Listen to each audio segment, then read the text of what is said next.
When the rain begins to fall, our world collides with another. Things are different. The mist of the rain, the blanket of darkness from the clouds. It's a world much like our own, but it is shrouded in uncertainty, dreariness, and fear. And just as all facets of life have adapted to be active at certain times of day, so do certain terrors become active when the rain begins to fall. Be it lonesome spirits or rapacious creatures, the rain is not the only reason to stay indoors during a downpour. Enjoy these allegedly true, scary stories about things encountered in the rain. Now, let's begin. I wasn't always afraid of the rain. Something happened when I was a child to make me dread it whenever the droplets began to come down. The story begins when I was around 7. My family had recently moved to a new county where both my parents would have better jobs. Our new home, while quaint, was about a 20-minute drive from the school. After a few months of attending my new school, I met a friend whose name isn't important. What is important is that he invited me to spend the night at his house.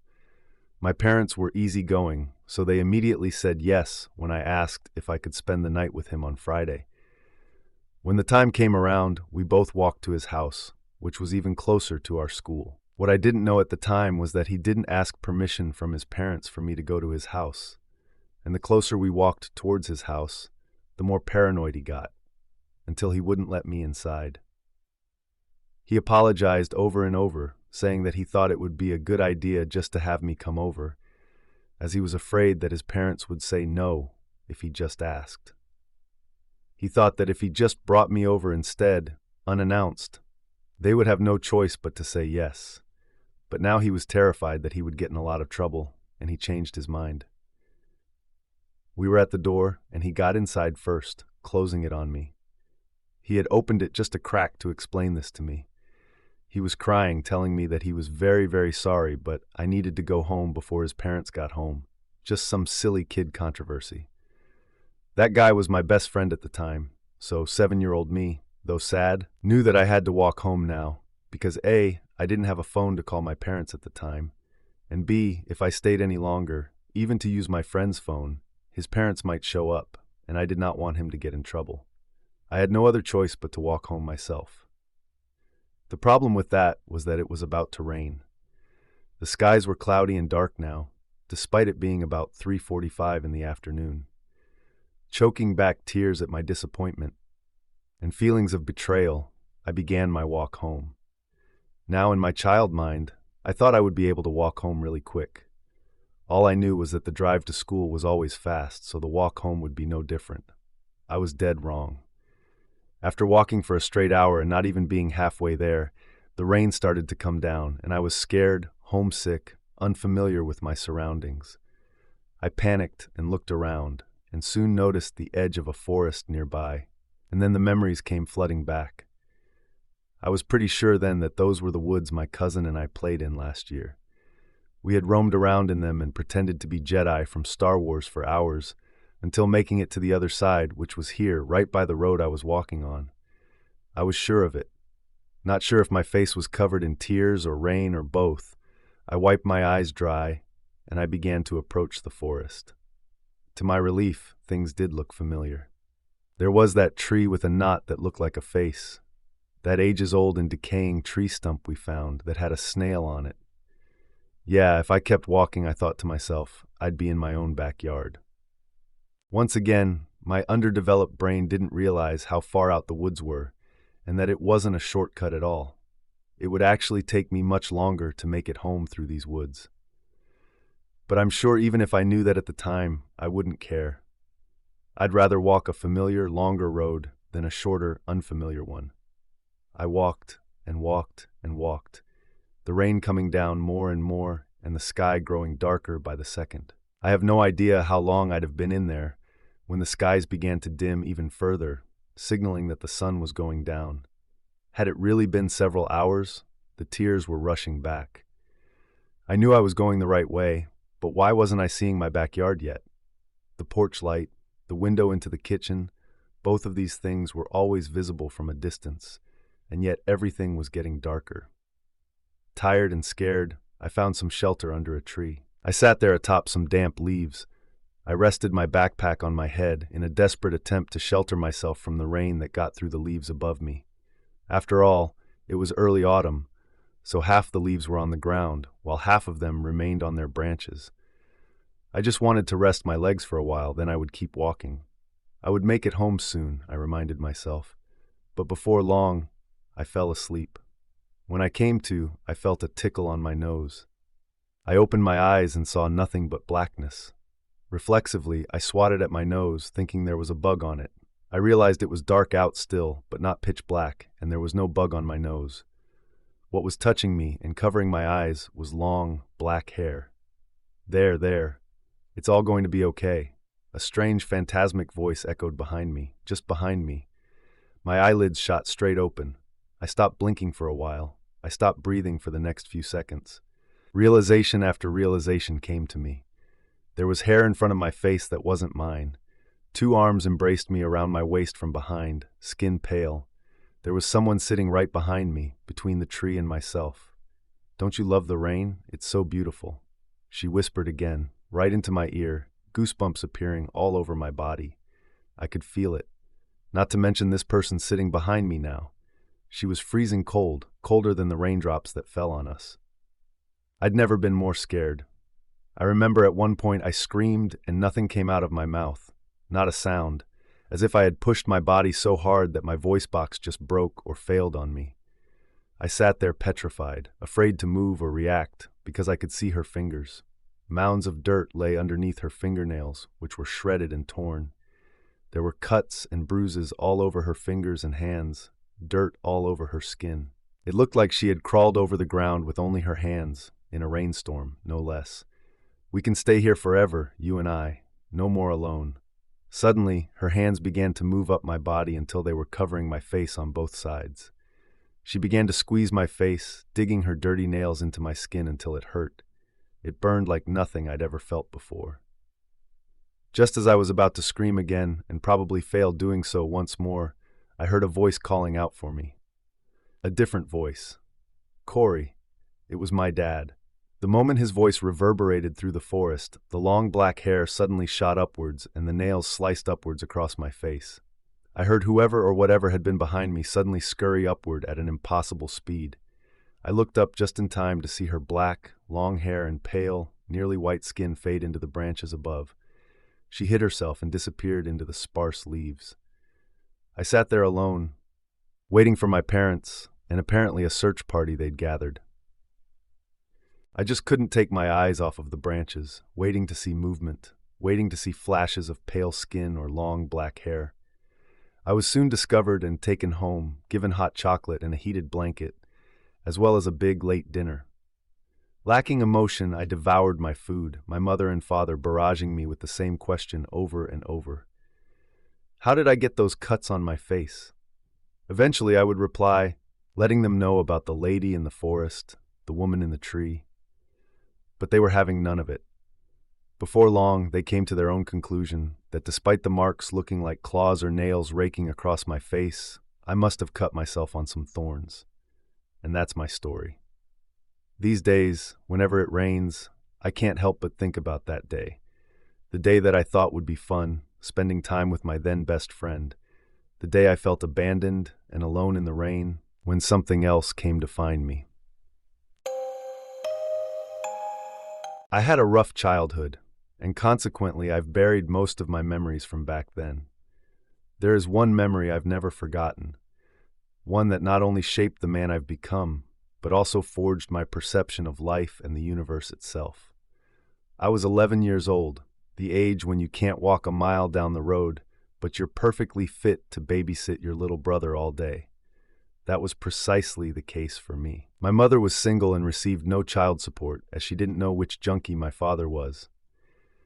This was also true for my brother Tommy, who was only 2 at the time. We rented a rather old house in town for cheap.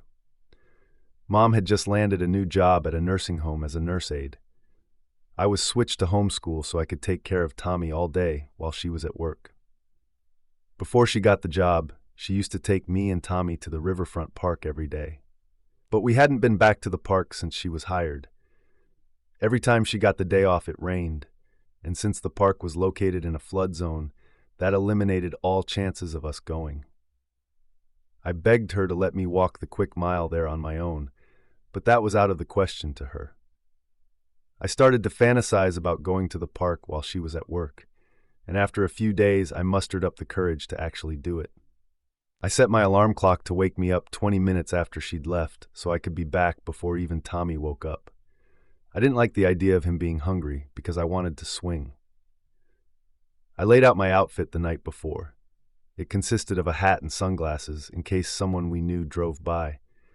I quickly got ready, then put my pillows under my blanket in case Mom came back for something. I made sure Tommy was sleeping, then made my way to the kitchen. I grabbed a water and a pack of Pop-Tarts. Ready to be a free man, I turned the deadbolt, then the knob, and I started my journey. Around the halfway point, the Pop-Tarts were long gone, but despite the empty bottle, the water was here to stay. The sky began to pour rain from its darkened clouds. Afraid of getting too muddy and then busted, I turned around and headed back home. I mounted the creaky porch and turned the doorknob, except it didn't turn. I nearly smacked myself. I had unlocked the deadbolt, but not the knob. I didn't even bother checking the windows. My mom's more paranoid than me. I sat on the porch for some time, trying to figure out what I should do. Finally, I decided, screw it, I'm going anyway. By the time I made it to the park, the river was already rising, and I was soaked. The way my clothes stuck to my skin made me feel like a pirate. Suddenly, the stick on the ground became my cutlass, and the playground equipment morphed into pirate ships, firing cannonballs at each other. I swam through the wood chips, boarding each ship and killing everyone on board. My final showdown was with the SS Gladiator's hook-handed captain. He got a slash on my arm and then my leg. I was forced to dive down the slide and plummet into the ocean. When I hit the wood chips, there was a big splash, followed by 3 smaller splashes coming from underneath the slide set. That brought me back to reality. My sword was once more a flimsy stick, and I was no longer Charson, the pirate slayer. I was just an 11-year-old boy in the rain. For the first time since I had gotten there, I noticed how cold the rain was and how high the river had gotten. I scurried to my feet and hesitantly looked under the slide. There was nothing aside from wet wood chips. I took a moment to calm down. I was more than ready to go home, but I felt as if I owed it to Charson to finish his battle while I had the rain. I got back into the zone and swam underneath the ship to the other side. I stuck my cutlass deep into the hole, using it to climb up the side, feeling like Jango Fett in his fight against Obi-Wan. When I got to the top, something else shook me back into reality. I was met with a blue-lipped boy. His darkened veins showed through his greenish-black skin, and he was holding a stick, just like mine. I screamed loud enough to shatter glass as I jumped backward in terror. I crashed into the wood chips before rolling over and sprinting through the puddled ground as fast as I could, feeling water pelt my jacket with every stride. I didn't look back until I was beside the road. When I did, I could still see the boy standing atop the slide set. He was waving at me, and somehow I found the energy to sprint even harder.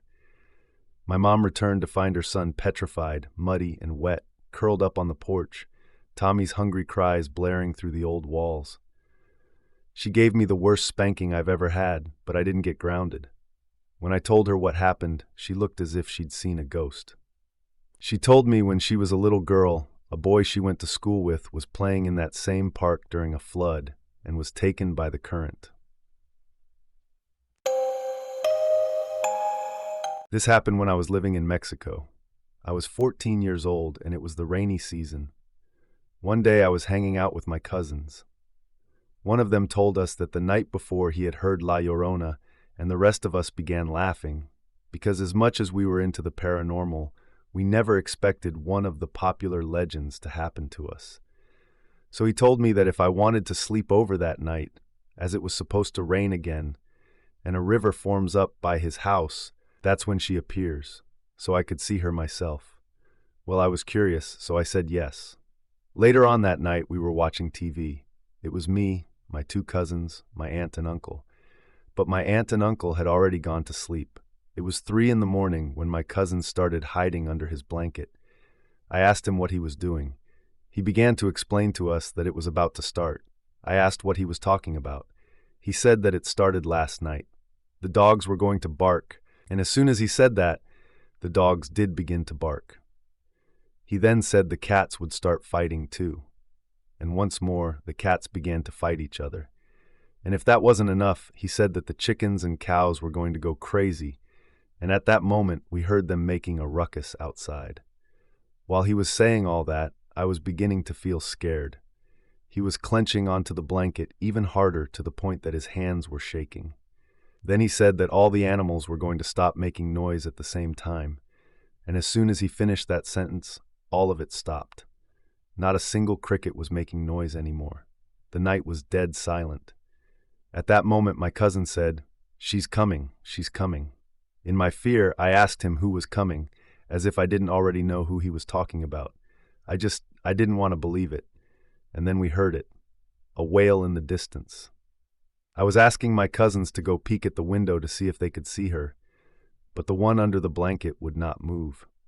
So his brother and I began walking towards the door to open a window. We heard the crying going up and down the street about 3 times, so I told my cousin, as soon as the cries start to sound more distant, we should open the window then. I was building up the courage when my cousin began to scream. He went to hide next to his brother. This scream shook me, so I did the same thing. The following day, we told our uncles and grandma what happened.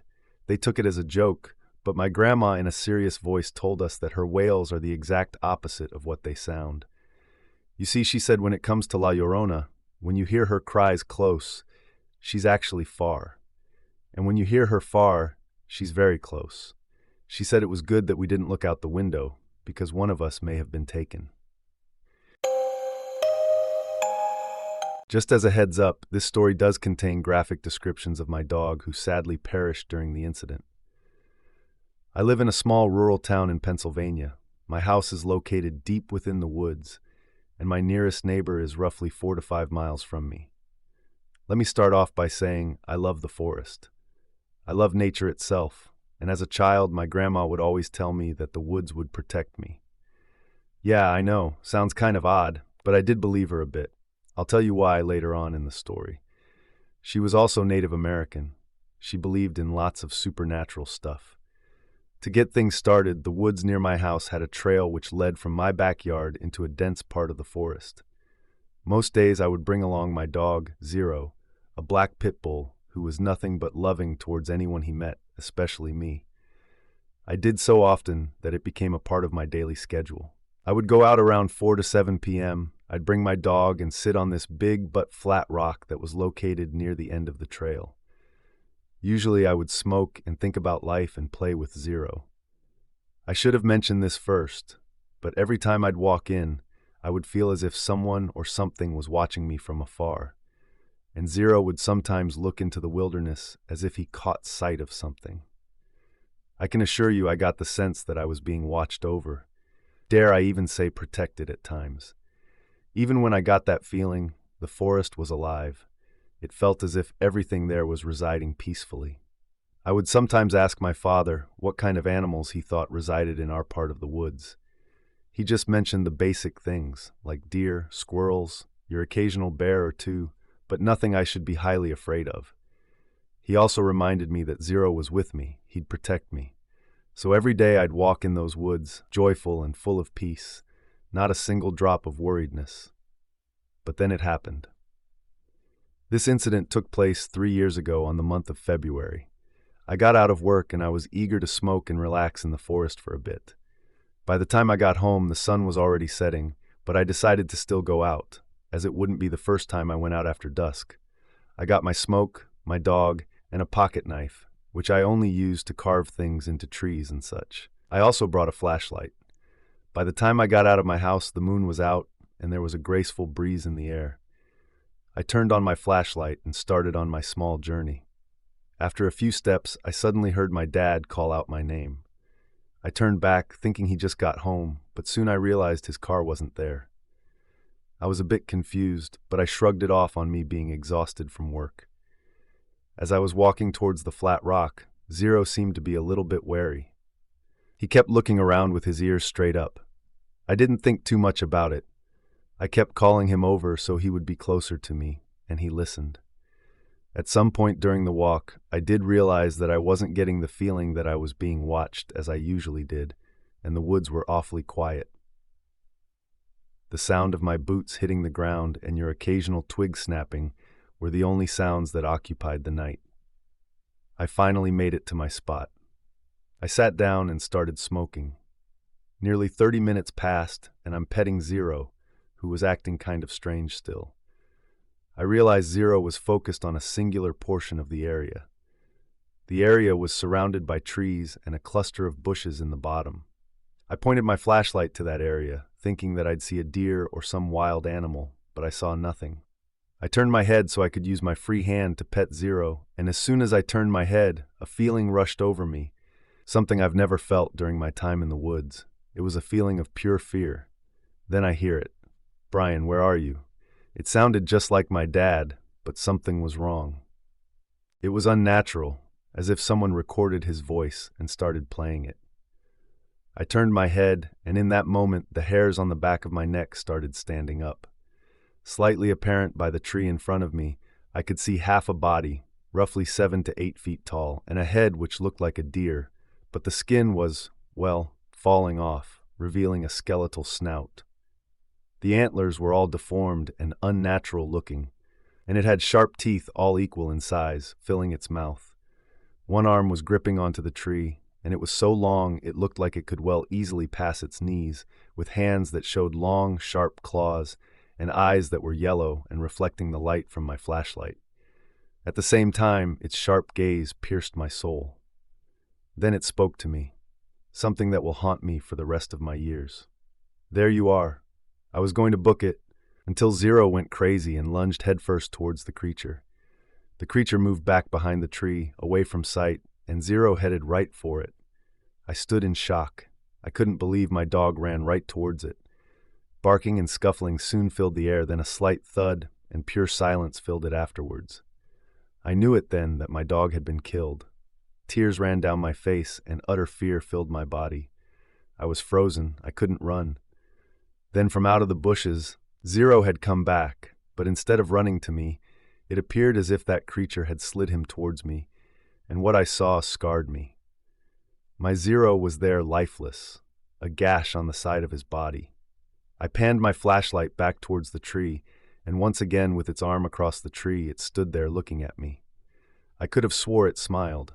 Then it made this awkward movement, as if it was about to lunge right at me. Then something happened that will make me question my sanity, my existence, everything. A loud howl-like sound manifested from behind me. It was like 100 wolf howls at once. I told myself, no, please, don't tell me there's another one of those things out here. I heard a twig break in front of me. I turned right back to that tree to see the creature starting to walk away. It just simply vanished into the dark. After that, I passed out. What I remember next is my dad crying his eyes out and shaking me. When I finally gained proper awareness, he grabbed me and hugged me. When I realized what happened the night before, I started to shake and my anxiety was in overdrive. To make matters worse, I can still see Zero's body on the floor. I looked around and saw no tracks on the ground to see if what I saw yesterday was indeed something not known to man. But as it was raining, it had washed away any tracks that were made. Fast forward later that day, I'm in my living room, Zero's body covered in a blanket, and my dad was asking me what happened. He had the police coming over. He kept checking if I had any wounds on me, and I told him again and again that I was fine, but I was still tearing up. I was more concerned about my dead dog than me. I lied to the cops, telling them a random hungry bear came, and Zero gave his life for me, and that the bear must have run off injured or something. Fast forward to December, I had buried Zero near the flat rock with my dad, and we moved to the city. We had a get-together with my family. I was beginning to move on from what happened, but I still get these nightmares about the creature, and it always ends with that howl waking me up. When I talked to my grandma again, I decided to tell her over anyone else. She hugged me and believed me as I teared up. She also mentioned that the creature I saw was likely a Wendigo. I had no idea what it was, but the description she gave me resembled the exact same thing I saw that night. A vile creature that looks like a decomposed deer with falling flesh, sharp teeth and claws that has the ability to mimic people's voices in order to lure a victim into a painful demise. But the moment I mentioned that there could have been two of them because of the howl I heard, she looked at me dead in the eyes and said, "That wasn't the Wendigo. That was the woods protecting you." What she said will stick with me for the rest of all time. I did some thinking to see if I could possibly identify my mysterious protector, because I know there was something else in those woods. It couldn't have been the woods itself. Something much more intimidating made that Wendigo back away from me. Then I realized all those times I felt as if something was watching over me, protecting me. It was all real, and my mind was only able to come up with one word, one thing that could intimidate a creature like that. Something akin to or straight from Native American culture. Something that could have howled like that. Maybe it was a werewolf. Now, we have come to end of today's episode, and if you like these stories, then hit the like button, press the notification bell, and subscribe for more spine-tingling content, and we will see you in the next story.